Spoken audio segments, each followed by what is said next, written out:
I'm just going to walk you guys through the planning sheet just so that you can see what it is that you're expected to do with this thing if you're not quite clear. So basically, you've got two columns here at the top. You are supposed to use your notes from 22 in your history notebook and select the best information from each source to complete the following, right? So it's still focusing on our main question, was it manifest destiny or was it conquest? So over here on this side, you are going to list your evidence, your best evidence, right, that supports conquest, and that's taking it by force. Then over here on this side, you're going to list your evidence that supports manifest destiny based on what you read or watched or viewed or whatever.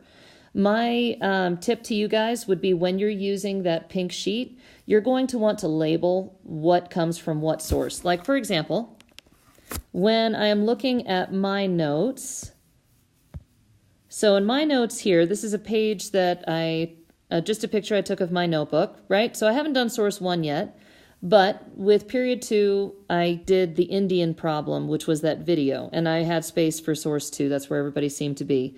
So here's some notes that I took, my half-page worth of notes, right? And so what I would do is I would decide what are my best things from here to transfer into these two columns here. But since I labeled that video as source 2, right, the Indian problem, over here, for those details that correspond to the video, I might put a 2 next to them, all right? Or you can come up with your own system. It just makes your life easier later on when you go to write your essay if you know where things came from. Now going down here, once you have finished these two columns, they may not be even. In fact, they probably won't be.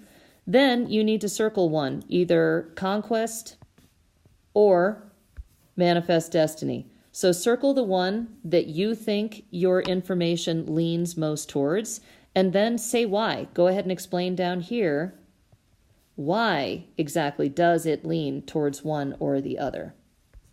Alrighty?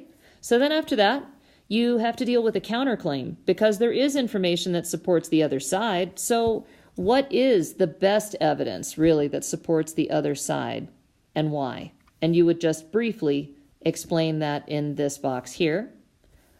And then, after you've done that, now it's time for you to develop your thesis, which is your main claim that you are going to focus on throughout your entire essay. It's that thing that you are trying to prove. You are seeking to prove this thing in your essay.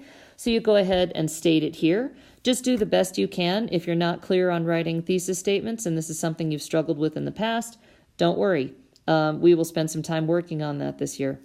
And then finally, how will you choose to organize your essay?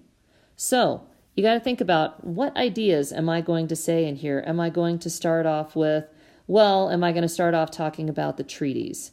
And then here's the different things that here's the different bits of information from all of the sources that talked about treaties. And then am I going to talk about my next topic? And then am I going to talk about my next topic? And so on. And likely each of these things will probably become a paragraph, but maybe or maybe not. Sometimes it might split into 2 paragraphs. It just kind of depends. All right? But I do want you to do some thinking in advance as to, well, so how exactly should I organize my information before I go to write this thing? Okay?